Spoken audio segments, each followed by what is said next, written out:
we are going to talk again today about the phenomenological research design. So phenomenological research design is a study that is a qualitative research approach that seeks to explore and understand individuals' each experiences and meaning they assign to those experiences according to Banman and 2021.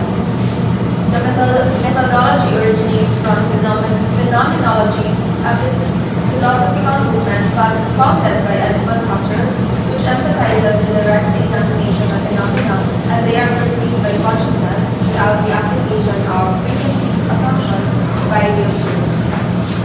The phenomenological research methodology relates to several approaches that in turn they are applied to single cases or to the deliberate samples that are carefully chosen according to Growell 2004. Like individual studies, it is easier to identify issues that show discrepancies, failures, favorable experiences, and attach to distinct situations while conducting management research. According to Growell 2007, phenomenological study describes the meaning for several individuals of their lived experiences of a concept or phenomenon. In other words, it focuses on describing a phenomenon that all the participants have experienced, such as learning a second language in a school system. The purpose of the phenomenological method is to reduce individual experience to the phenomenon by description of the universal aspects. Growell 2007 identified the 5 major steps in conducting a phenomenological study. The first step is to the investigator with determining the phenomenological approach suits the research problem. And the research problem is to understand the common experiences of several individuals about the phenomenon. A phenomenological study is appropriate. Second, the researcher will identify a phenomenon that is pertinent to the research question. For example, when the phenomena of learning ESL in a public school environment is identified, the research question is, what are these ESL learners learning experiences? Third, the investigator will usually collect data through phenomenological interviews with participants who have experienced the phenomenon. Often, data collection takes place through in-depth interviews and multiple interviews. During an interview, an investigator may ask very general questions such as, what have you experienced in terms of this phenomenon, and what situations have particularly influenced or affected your experiences of this phenomenon. A fourth step occurs during data analysis. Researchers begin with highlighting significant statements and subsequently develop clusters of meaning from these statements into themes. This brings at the final stage of a phenomenological study will provide a backbone for a description that presents the essence of the phenomenon. The fifth and the last step, as Banman in 1990 suggests, is to present a meaningful phenomenological description that focuses on a given example and/or includes an incident in such details as one's body feels or how things smell. This description will give the reader the feeling of living. So, lived experiences means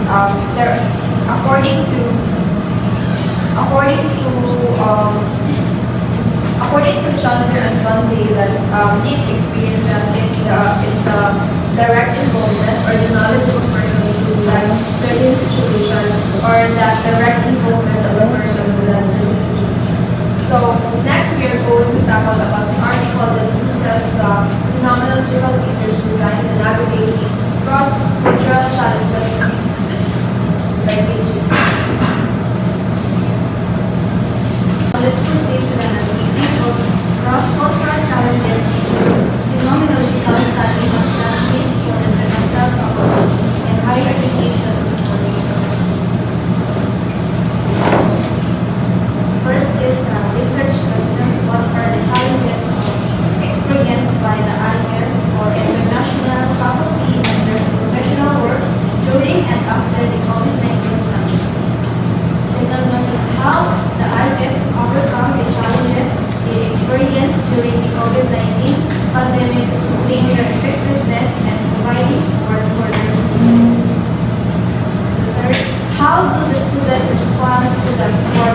adopted by the international faculty as well professors and mentors compared with native professors.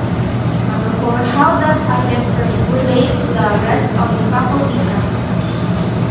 The first step is identify the phenomenon to study. So, the lived experiences of the international faculty working in U.S. universities and how they support local students, especially during and after the COVID-19 pandemic.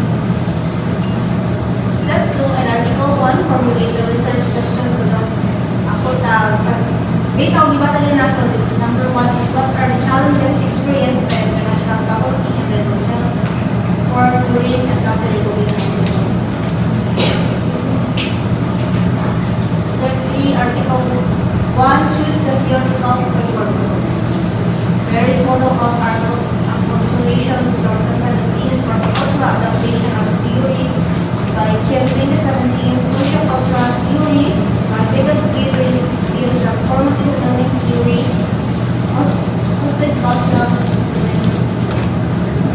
Step 4, Article 1 RRL, the cultural and language challenges they face, the effects of the COVID-19 pandemic on higher education, how universities can support international research. Step 5, select participants. There were 4 international faculty participants. They were from Kenya, China, Turkey, and Brazil. They all worked at public university and Southwest Florida College. Step 7, analyze the data, credibility, and rationale. The data were analyzed using the thematic analysis, which involved number 1, familiarization with the focus programs, remote programs. 2, moving to identify significant patterns and initial themes using an inductive approach. 3rd, and theme development based on the identification and refinement of the new patterns. Number 7, analyze the data. Once the themes were developed, we used member checks and external audits with experts in the internationalization of higher education to ensure the findings, credibility, accuracy, and trustworthiness according to Article 2017 I-15. In addition, the regulation of data from individuals from distinct parts of the world. Diverse theoretical perspectives and prolonged engagement with the institution and people. Population added to the feasibility and trustworthiness of finding and study according to this well and quality. Step 8. Ethical consideration were paramount and they studied due to the data's personal and often sensitive nature. Informed consent was obtained from all participants, ensuring they were fully aware of the study's aims, procedures, and their rights. The authors were the participants using proper justification and citation to support our participants were assured of the confidentiality and anonymity of their data. Oaths were used in all reports and publications to protect their identities. Additionally, the participants had the right to withdraw from the study without any consequences. Step 9, present and discuss the findings. The findings indicated participant challenging experiences with cheap and doing research in the United States and coping mechanism they developed to overcome such challenges. On one hand, participants perceived their challenging experiences as suffering in silence, particularly when discussing incidents of discrimination, which resulted in them feeling uncomfortable sharing these experiences. On the other hand, they shared with enthusiasm and positive outlooks how they overcome these challenges, reflected in their successful teaching, research, leadership, and academic service on and out. Step 9. They want inadequate institutional support. The first then describe the participant perceptions of having inadequate institutional support for their teaching and research at the university. They described feeling like they were a diversity token. necessary to demonstrate an institution's commitment to diversity and inclusion. But with little to no support for their teaching, research, leadership, and service, the faculty once said, they say they take care about international law, but they do very little to retain them. In this sense, participants agree that the university is committed to recruiting diverse faculty, but may not have the ideal support to retain at the university. In addition to the lack of support to retain international faculty at the institutional level, participants emphasize the lack of support. Technical support within the college. They were arguing. For example, faculty number 3 recalled his experiences with his classmate working at the university. When I first came, no one guided me in my department. I felt like a fish out of water. The consequence of feeling like a fish out of water was a disconnect and lack of sense of belonging of the faculty body and overall institution negatively impacting his life. Similarly, faculty 4 mentioned the disconnect from the department that she stemmed from being an adjunct faculty. She said, as an adjunct, I feel disconnected because we are not every part of official emails and meetings in the college. Some people are not as patient with answering my question to help me. To overcome these challenges, participants say they rely on one another and other international faculty who cover. Then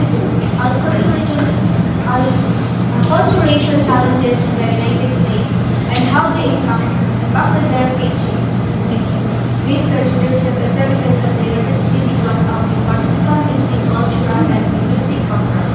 Each had unique experiences concerning the acculturation process in the United States. For example, faculty emphasized the difficulty in adapting his teaching style to what is expected in American higher education classrooms and students. Coming from a developing country, it was very difficult to adapt to Western culture.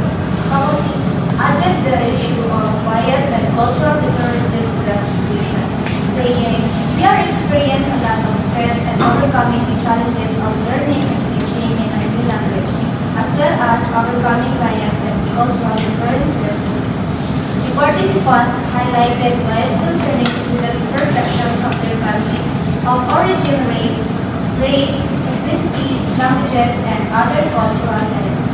Among the acculturation challenges discussed, participants emphasized language as the most concerning, particularly having to deal with bias because of their accents when speaking English.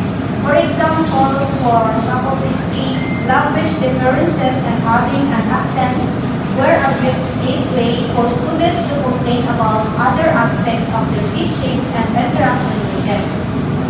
He said, it did not take long to understand that accent can be as gateway for other things. He explained that students use the fact that international faculty have accents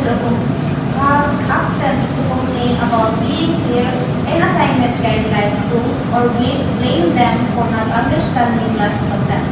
Faculty 2 agreed, emphasizing his struggle to speak clearly to avoid complaints and experience overcoming language barriers. I tried to talk like them, but I felt miserable. I got myself a mentor from my culture. Then things changed and I accept who I am now. And adjustment became easier. Faculty 1 highlighted that his change in perspective positively impacted his teaching and interaction with his students. In this sense, having a mentor who encouraged him to embrace his culture and accent was fundamental to finding his strengths and incorporating them in his teaching, research, leadership, and services. Theme 3, Perception of work. The final theme depicted participant challenges and lessons learned while working as international faculty that impacted their perception of self-worth and consequently affected their teaching, research, leadership, and services. For example, faculty 4 spoke of her never being good enough compared to American faculty regarding teaching and leadership opportunities. She said, I feel the stress of the overworking and overdoing things to prove myself worthy of opportunities. Sometimes I feel no matter what I do, opportunities will always go to Americans. Frequently, international faculty feel that they must work harder to prove themselves. To overcome the bias and compete for academic opportunities with American faculty as the extra of the necessary skills to earn opportunities. The faculty agreed, saying, when I first arrived, I just didn't feel valued by the faculty. Significant contributions. Support provided to international and general. This support will significantly help international faculty, professionals, personal development in life, and others. Support provided by the international faculty to students, the relevant results will help our international faculties at college of education, improve their teaching, research, and services to support our students in their field. Support provided by international faculty for program development. The results will help our colleagues, other faculty, administrators, and leaders understand international faculty situation and help programs and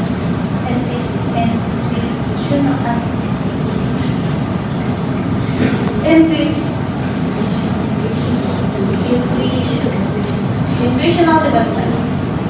Support provided by international faculty and policy making, the result will also help the development of the relevant policies. They also will benefit from the relevant research.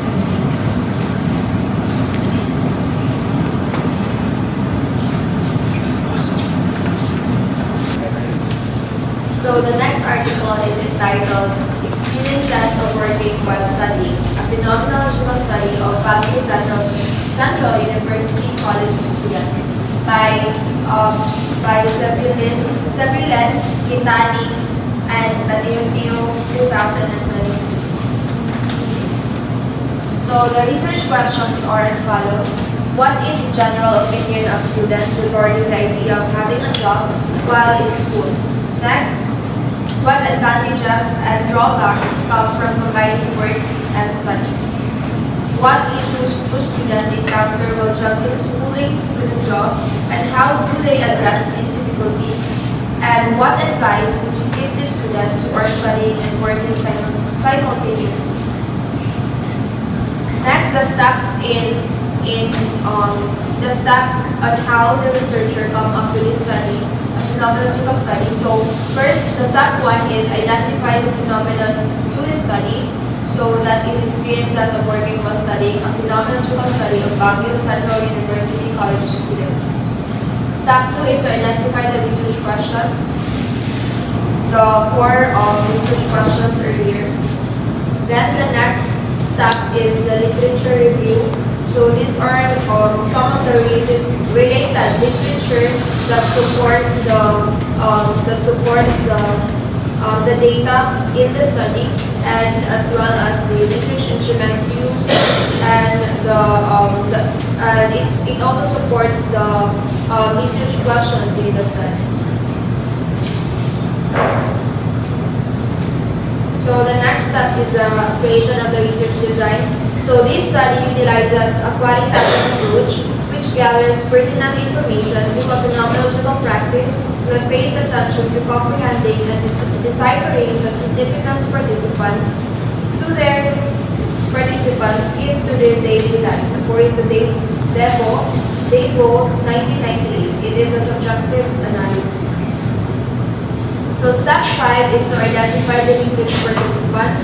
The participants of the study were the 16 working students proposively taken of Baguio Central University, Baguio City, Philippines for the academic year 2022 and 2023. The next step is sampling method, instrumentation, and validation of the research instrument. So snowball sampling method was used. This study used a semi-structured questionnaire which were validated by the experts from University of the Philippines, Baguio, and Benguet State University. Then step 7 is the data analysis. For research question 1, what is the general opinion of students regarding the idea of having a job while in school? So the general opinion of students regarding the idea of working while in school is generally positive and pragmatic, although they acknowledge the inherent difficulty in integration. Survey and interview data highlight 3 key reasons or standpoints. First is the financial assistance, the growth and development, and the inherent drive to combine theory with practice. Research question 2, what advantages and drawbacks come from combining work and studies? The research findings present a clear trade-off. Significant personal and practical benefits are gained at the expense of a major time management challenge. First is the advantages, the positivity and effective time management, accountability, and personal growth. Then the second one is the drawbacks, the time management and integration challenges. Then the next research question 3, the research question 3, what are the main challenges for students who work while studying? So the 4 challenges revolves around balancing competing demands and the potential for academic sacrifice, though the participants adjust a strategy for overcoming this. First is the time management and balance. Second, maintaining academic focus and positive self-reflection. Then, last research question, what are the recommendations to students for success in combining work and studies? So, the recommendations center on the mindset, skill set, and prioritization needed to successfully navigate the dual responsibilities. So, first, prioritization and balance, or the mindset and skill set. So success is achieved by first establishing a clear hierarchy of priorities, such as learning or studies as the foundation, and then executing a skillful balance where study time is afforded the same seriousness and structure as paid work. Next is professionalism and value mindset. So the identified key themes: passionate, well-mannered, good time manager. It represents those three represents the ideal attributes required for this successful and professional approach. Step 8 are the findings. The main points of this study are as follows. Number 1, supporting oneself financially, developing oneself, and having an internal drive to combine theory and practice are factors that motivate working while studying at the university. Second one, time management and introspection are key to effectively managing working while studying. The third one, participants were able to provide advice and recommendations to students in a similar situation. Next step is the conclusion. The end results of the study are the following. The results of the evidence drawn from the respondents indicate that college students work to support themselves financially and gain experience for self-development to improve the quality of their lives. The second one, students often work to gain money, make themselves happy, and manage their time, but this sometimes becomes overwhelming if their workload is too great. The third one, working students find themselves taking on a great deal of responsibility, gaining new experiences and ideas, while also improving their interpersonal and problem-solving skills. The fourth one, working while studying can be a difficult endeavor, but with commitment, discipline, and time management, it can allow students to gain insight into the positive and negative impacts of the experience and to successfully navigate any problems that arise. Step 10, the recommendation. The research provides recommendations and advice for further considerations. First recommendation, research and develop an understanding of how to effectively earn an income while studying to support oneself financially. Second one, investigate the current job market to find part-time options that can be combined with studies. The third one, utilize the advice and recommendations provided for participants to understand how to effectively juggle studies and a job. The fourth one, improve time management skills to ensure that one's studies and job can coexist. The fifth one, use introspection to better understand your own limitations and manage stress levels. The sixth one, develop an effective and organized plan of attack to ensure that one can undertake a job while growing academically. The seventh one, generate strategies and goals to ensure that one can continue to progress both in studies and in the job. The last, number 8, make effective use of university support systems such as career counseling and coaching services. Research, the ninth recommendation, research and become familiar with measures to ensure success while studying and working. And the last recommendation, track and review one's progress to ensure the successful execution of one's plan. Then let's proceed to the third article. The third article is a phenomenological study of the street vending and downtown area in Tacloban City. The statement of the problem are: the study aimed to investigate the experiences that street vendors face. This study sought to address four fundamental questions that underpin the complexities of street vending and this aspect. The first one: what are the factors contributing the prevalence of street vending in downtown Tacloban City? How do these factors impact their livelihoods and well-being? What are the challenges encountered by the street vendors in their daily operations? How do they cope with these challenges?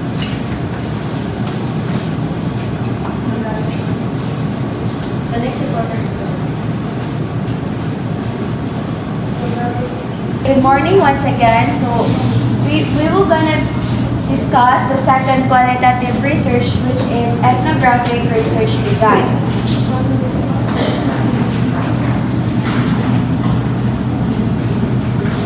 Okay, so according to Creswell 2007, describes ethnography as a qualitative design in which the researchers describe and interpret the shared and learned patterns of values.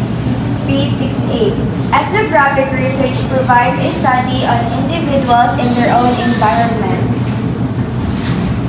Ethnographic research takes a cultural lens to the study of people's lives within their communities. Hammersley and Atkinson 2007 and Fetterman 2010. Next is, according to NIDO 2012, it is particularly effective for understanding local perspectives by embracing participants' natural settings and observing their behaviors and cultural practices. Now let's move on to our first article, which uses the ethnographic research design. It is entitled Dance Ethnography and Analysis on Aita Ambala Tribe of Barangay Tubu, Bataan by J. Mark T. Sina. Now here are the research questions. Number 1, what is the informant's profile? Number 2, what are the dances of Aita Ambala in terms of nature and historical background, costumes and props, musical instruments, and dance properties? Number 3, what are the cultural values manifested in the Aita dances? Number 4, what cultural heritage can be revived and preserved through the Aita dance? And number 5, what are the cultural constructs may be derived from Aita Ambala's dances? Now here are the steps. Step 1 of Article 1, define the research problem or objective. So the main objective of this study was to identify the dances, cultural values, and cultural heritage of Aita Ambala of Tubu-Tubu, Dinalupihan, Bataan. It specifically aimed to respond to the following queries. Number 1, what is the informant's profile? Number 2, what are the dances of Aita Ambala in terms of nature and historical background, costumes and props, musical instruments, and dance properties? Number 3, what are the cultural values manifested in the Aita dances? Number 4, what cultural heritage can be revived and preserved through the Aita dance? And number 5, what are the cultural constructs may be derived from Aita and Balas dances? Step 2 of Article 1, Literature Review. So according to Patterson et al. Of 2018, most of the indigenous Aita dances are still unpublished despite of the popularity in different provinces. In addition,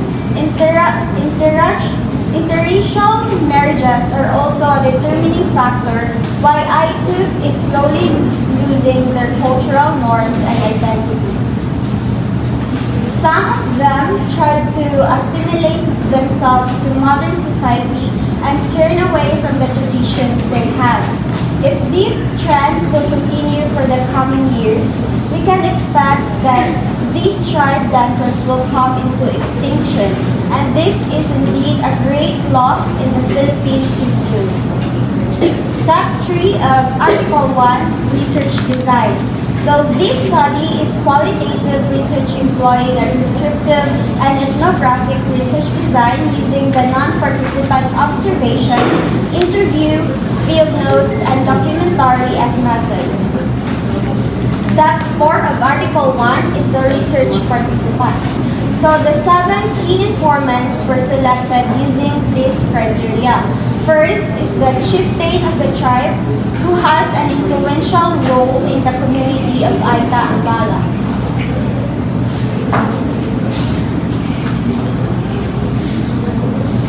Second is the Aita and Bala's elderly who ages 50 or beyond who knows were exposed to the tribe dance and play the guitar as accompaniment. Third, a native Aita and Bala whose parents are both Aita and Bala. And fourth, a young adult who were tagged as dancers in their community and exposed to Aita and Bala's dances for a decade.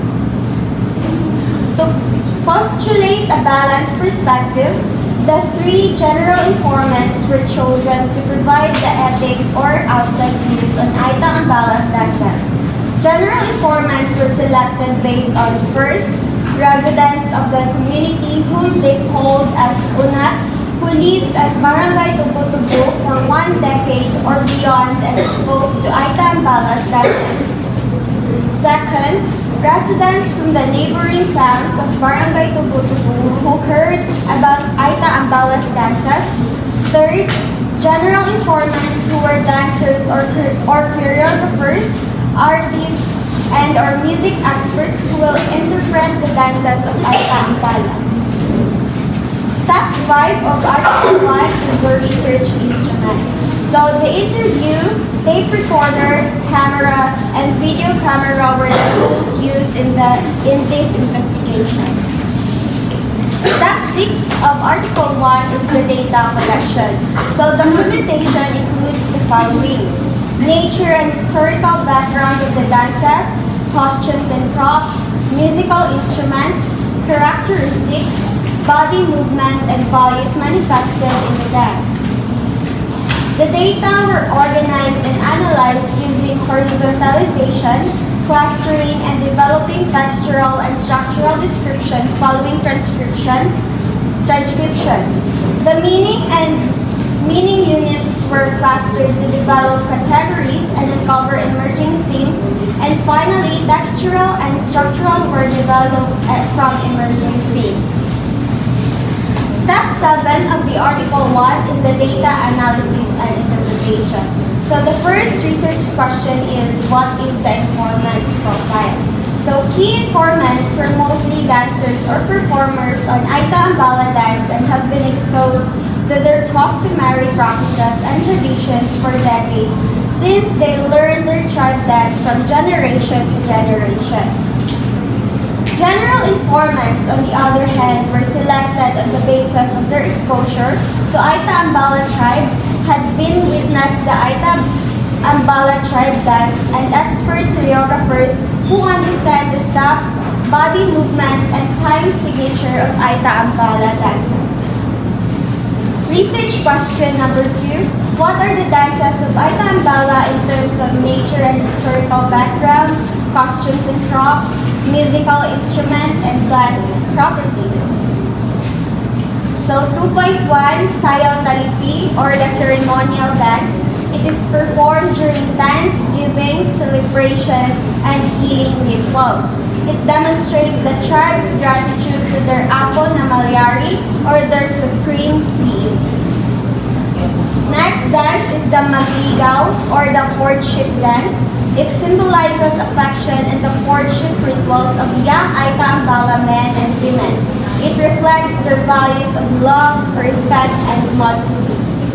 The third dance is the Pangangaho, or occupational dance. So it portrays the tribe's daily livelihood, such as hunting and gathering food from the forest. It represents bravery, teamwork, and connection to nature. 2.2, costume or kasuotan and props. So male performers wear bahag and females wear tapis. So sipat weapon made of bamboo with a pointed head were used as their props. Next is the 2.3, musical instruments. So Aita and Bala use instruments like bamboo, flute, and local guitar, which is known as gibaran, bakil, or bitaha, to accompany dances. 2.4, dance properties. Time signature, 2/4, so typical of Philippine folk and ethnic dances. Formation, circular or semi-circular, symbolizing unity and equality within the tribe. Movement quality, simple, rhythmic, grounded, and nature-inspired. And the research question number 3, what are the cultural values manifested in the Aita dances? So, in the dance called Sayaw Talipi, this dance is performed as a return for the favor done for the Aitas or for the blessings that they are receiving from nature. Next is Magligaw. This is the means of showing male Aitas' passion and love for the women that they are courting. It is called Magligaw, or a courtship dance to show affection to a woman they love.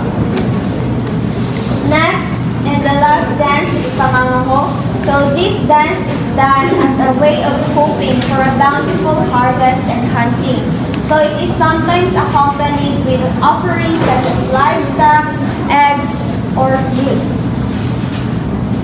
And the last research question number 4, research question number 4, what cultural heritage can be revived and preserved through the Aita dance?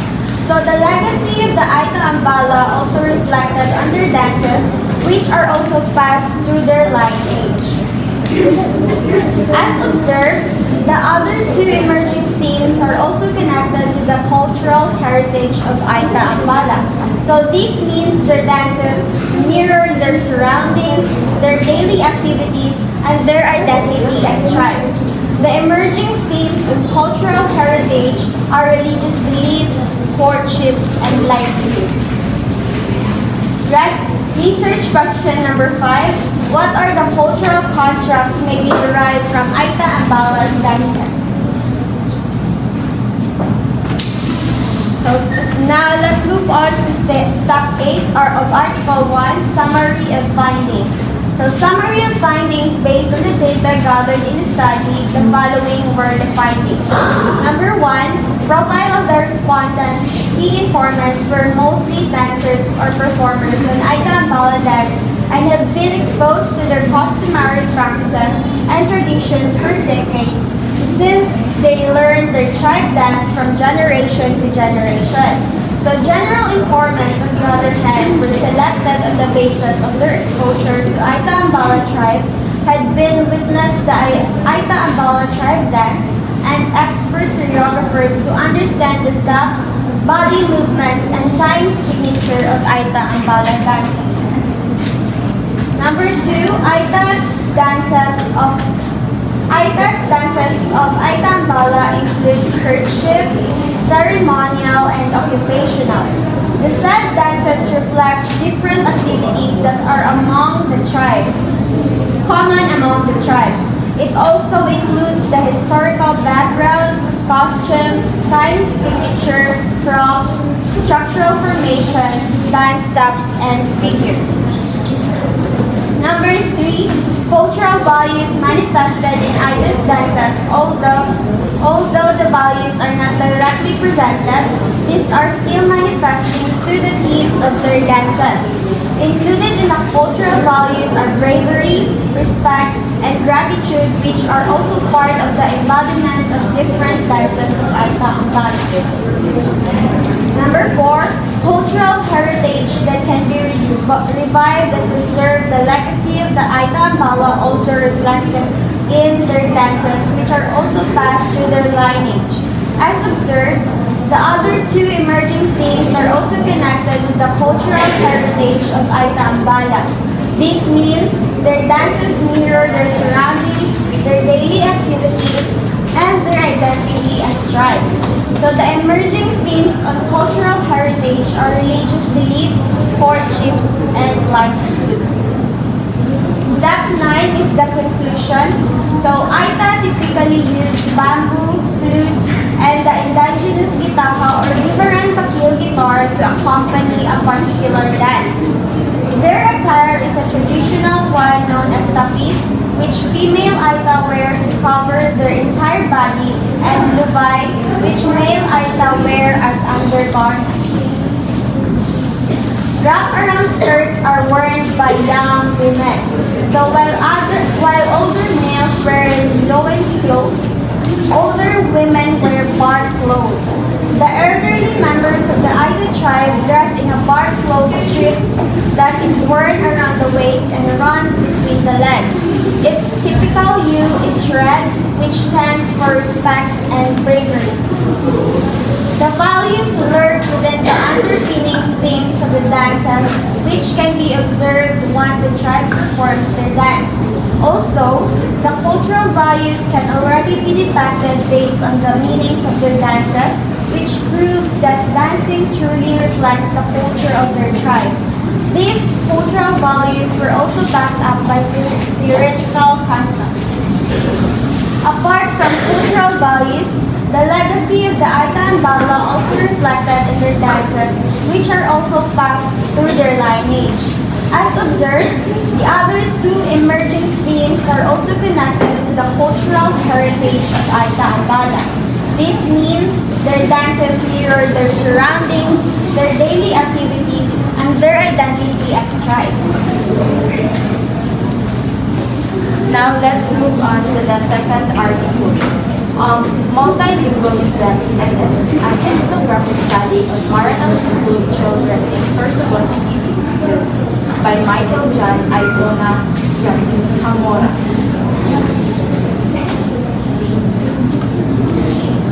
So, statement of the problem or objectives. To understand how children with an indigenous cultural orientation learn and use several speech varieties in different social contexts in the main concern of the reasons. Since this is the first ethnographic study and immersion conducted in the Maranaw community of this city, to set up precedents in this kind of research is another goal. The following are the specific objectives of this study.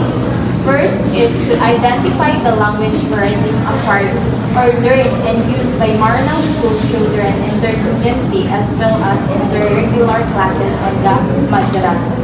Second, to describe the various contexts or situations these learners use these specific language varieties in the school as well as in their community. Third, to identify and describe language teaching methods used by the asatids in the madrasa. And fourth, to identify and describe linguistic behavior.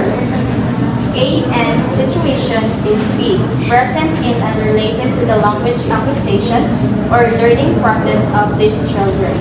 So the letter A is code switching or mixing. And B is diglossia or polyglossia or the code alternation. Step 1 in the Article 2, Statement of the Problem or Objectives.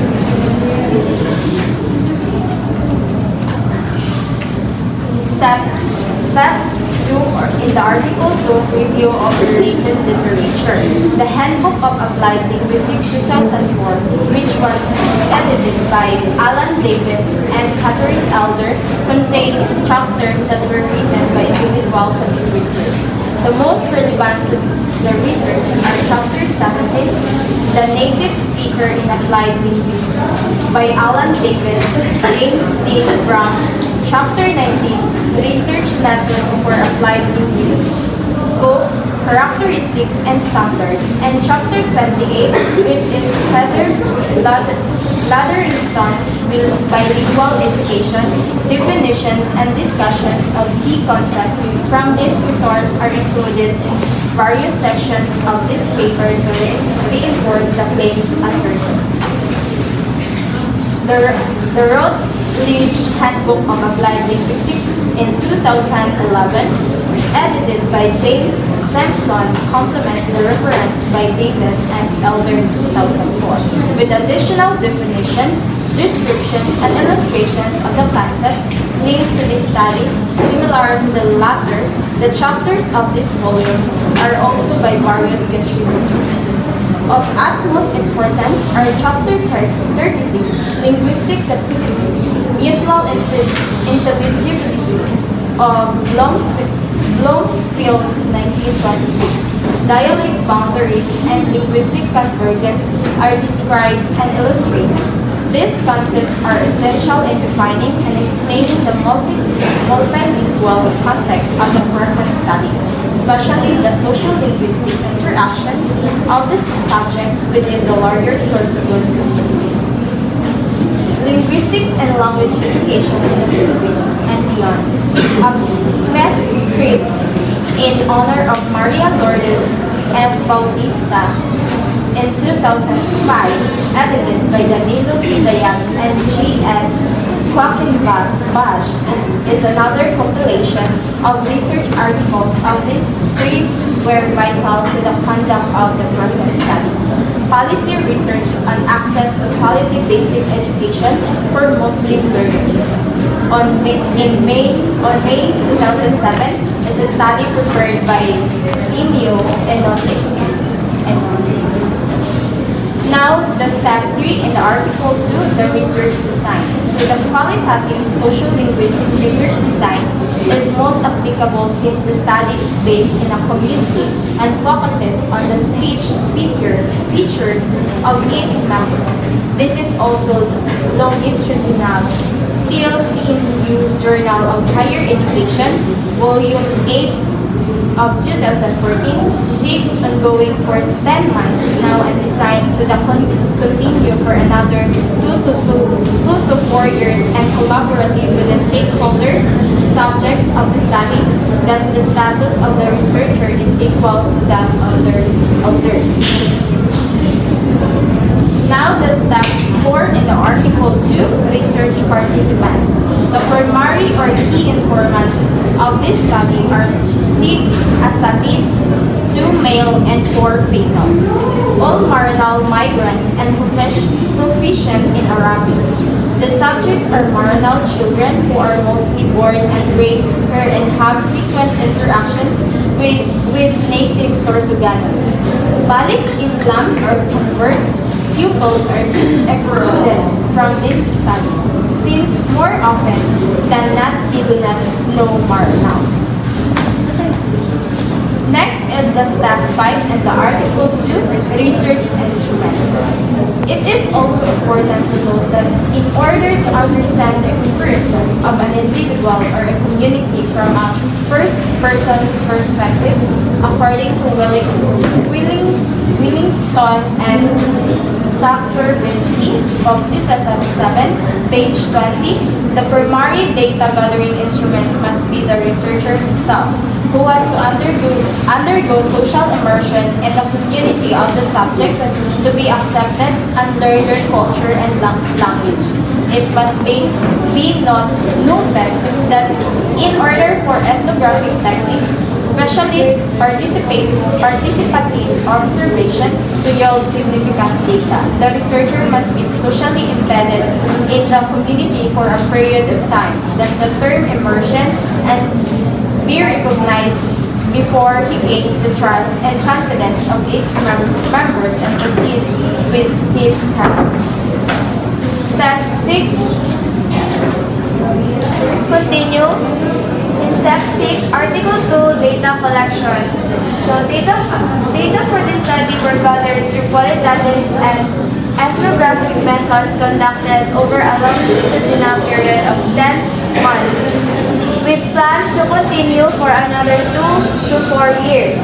The researcher employed participant observation, interviews, and documented interactions to explore the natural language use of the Maranao community within their authentic social and educational setting. Step 7 in Article 2, which is data analysis and interpretation. Research objective 1 is to identify the language varieties acquired or learned and used by Maranao school children in their community as well as in their regular classes and the madrasa. In research objective number 2 is to describe the various contexts, situations these learners use these specific language varieties in the school as well as in their community. So here is the table. So it shows here the language varieties used by Maranao school children. So it indicates here the language variety, which is the Maranao, Sorsoganon, Filipino, and English. The status is in Maranao, the status is mother tongue. In Sorsoganon is local vernacular or language 2. In Filipino is medium of instruction or national lingua franca. And in English, the status is the medium of instructional or official international language. And it also indicates here the learning domain, learning agents, and functions. So in Maranao, it is home Muslim community. In Sorsoganon, Sorsogon community. In Filipino, it is school and media, and as well as English. While the learning agents in Maranao is parents, relatives, and neighbors. In Sorsoganon is Sorsoganon classmates and neighbors. In Filipino is teachers, parents, media. And in English is teachers, media through television and radio. And the function is, in Maranao, is an intra-ethnic communication such as casual conversation with fellow Maranao. In Sorsoganon, communication with Sorsoganon classmates. In Filipino, academic inter-ethnic communication in Sorsogon community. And in English is the academic.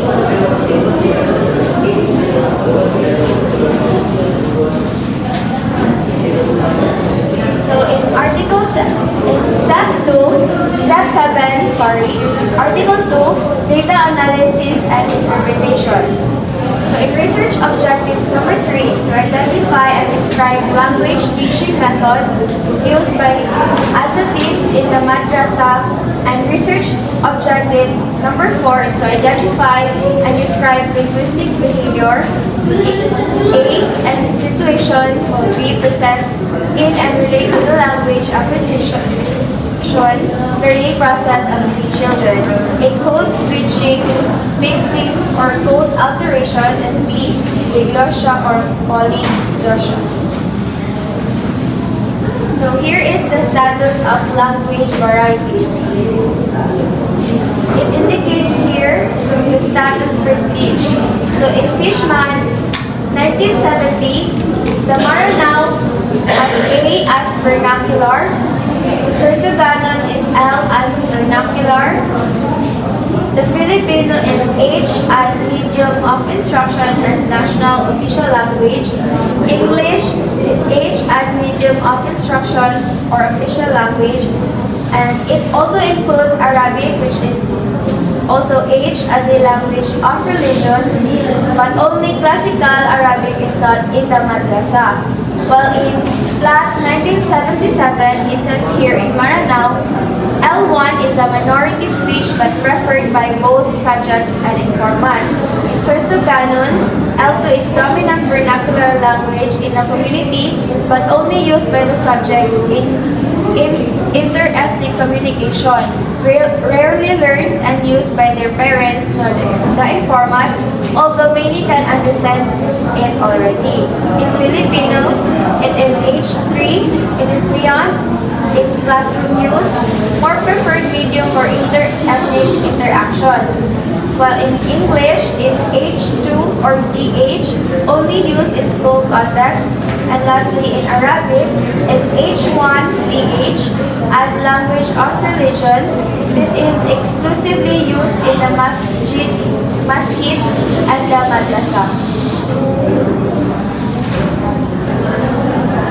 So in language teaching methods, the Asadids were observed using mainly the grammar translation method in teaching Arabic to their learners. So this is a way of studying a language that approaches it first through the detailed analysis of its grammar rules, followed by application of this knowledge through the task of translating sentences and text into and out of the target language. Next is the code switching or mixing. Code switching observed among learners was mostly Maranao and Filipino. Arabic expressions such as Bismillah, Alhamdulillah, and Masha Allah are commonly embedded in Maranao and Filipino statements. This is true with borrowed English words that have no native language translations. A teacher may begin in Arabic, often an invocation or Bismillah here, Rahmanir Rahim, in the name of God, the most merciful, the most compassionate, and shift to Maranao to discuss the lesson. In diglossia and polyglossia, the researcher adapted the new broad definition of diglossia asserted, for example, by Fishman, 1967, cited in Davis and Elder 2004, and Ferguson in 1959 to 1972, which encompassed every case of multilingual or multidialectal community in which the varieties used occupy different functional domains and have different levels of prestige. In Step 8, Article 2 is a summary of findings, the language repertoire and acquisition. The children's first home language, or L1, is Maranao. Their parents and relatives, mostly Maranao migrants, speak it exclusively among themselves and teach it to the children. They acquire a second vernacular or language too of the dominant community, which is Central Sorsoganon, in the broader Sorsoganon area only, through interaction with non-Maranao children and at school. In school, they learn Filipino or Tagalog and English as a media of instruction. The Sorsoganon vernacular is used only as an auxiliary language. The children also learn Arabic and its writing system in the madrasa for religious purposes. And interestingly, the Arabic script is sometimes used for writing Maranao or even Filipino. Maranao used at home and within the Maranao Muslim community, intra-ethnic communication. Sorsoganon learned when children interact with non-Maranao classmates or neighbors, more for inter-ethnic interaction with Sorsoganon context.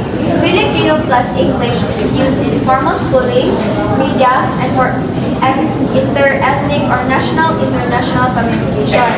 And Arabic is used in the madrasa, mosque, for religious literacy or Quran reading, and is considered higher prestige in that domain.